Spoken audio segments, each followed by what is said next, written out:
Hi guys, it's me again. It looks like I'm going to be on a roll today to post a few videos. I just want to share with you guys something that's really pricked my heart. I've read someone's comment and it saddened me to see how quick people out there to judge someone. Now I know the word says we are to judge amongst ourselves, but I just want to give you guys a little bit of a testimony. When I left mainstream church, um, worldly religion church 13 years ago, it's been one hell of a lonely road. Let me put it to you this way. We've never been part of a church ever since then. We've been a small group at home studying the word and really seeking truth.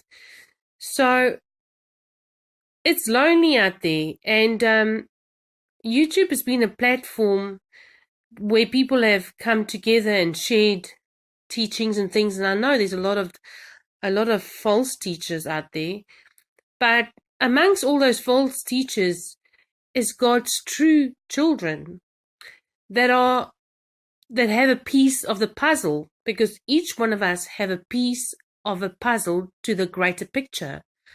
You know, we're all the living stones that builds up the tabernacle. So I just want to say we all have to be very careful before we cast stones at one another or judge one another. We have to love one another. We have to forgive. And you know what? You do not understand where that person is in their journey, where they're on their journey, whether they, what they know, what they have studied out, or what they don't know. So always keep that in the back of your mind, because I think it's hurtful when you read comments of people when they're just straight out to attack you, instead of going in the probing, like, do you think maybe this could be it? Or do you think, did you know this or this? No, I just see people go straight out for the kill. You know what? One thing that Jesus said amongst his people is that they will know that you are mine because the love you have for one another.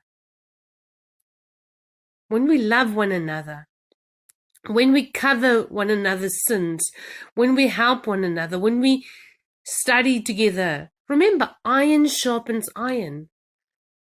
All I can say is that that script verse in John 8, where Jesus said, I'm going to read it quickly. Let me see. It says, and the scribes and Pharisees brought to him a woman caught in adultery. And having set her in the midst, they said to him, Teacher, this woman was caught in the act of adultery. And in the Torah, Moses commanded us that such should be stoned. What then do you say?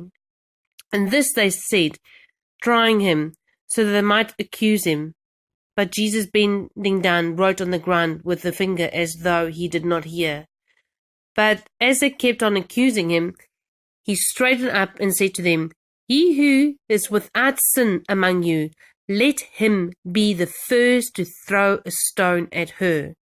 And bending down again, he wrote on the ground.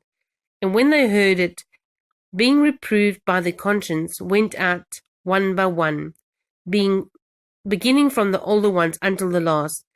And Jesus was left alone, and the woman standing in the middle. And Jesus, straightening up and seeing no one but the woman, said to her, Woman, where are those accusers of yours? Did no one condemn you? And she said, No one, Master. And Jesus said to her, Neither do I condemn you. Go and sin no more. We have to follow our Messiah, Jesus' example.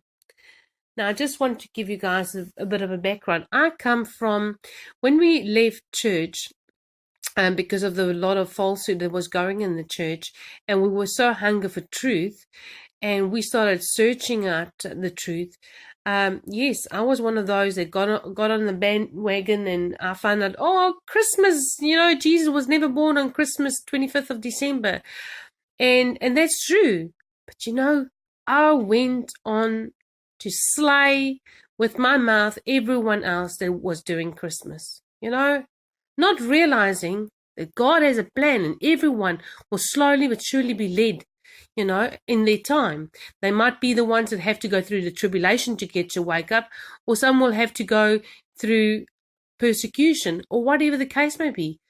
What I forgot to show them was love, because ultimately God says love is what we need. Now, I'm not saying we are to tolerate sin, but we have to teach someone in love. There's a script verse that I've got written somewhere in the house. It says, if you cannot admonish someone in love, actually, I'm terrible with quoting scriptures out of my head at times.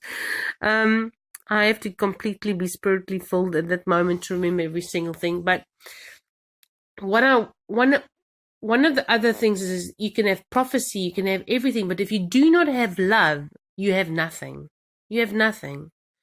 So I just want to say, people, let's have more grace. I know grace is not a license to sin. That's not what I'm saying. We are to hate sin, okay, but not hate the sinner. Let's be kind in the way we approach people. And if we are ultimately we are going to win our enemies over with love. He said, love your enemies. Anyway, I just wanted to share that. And I love you guys. And I might be sharing things that you don't agree with. That's okay. Go study it out for yourself. And maybe you got something that I need. And maybe I've got something you need, a piece of the puzzle. And together we build this picture. Come on, guys. Love you lots. And I know you my prayers. And I love my family. Soon we will not be fighting anymore.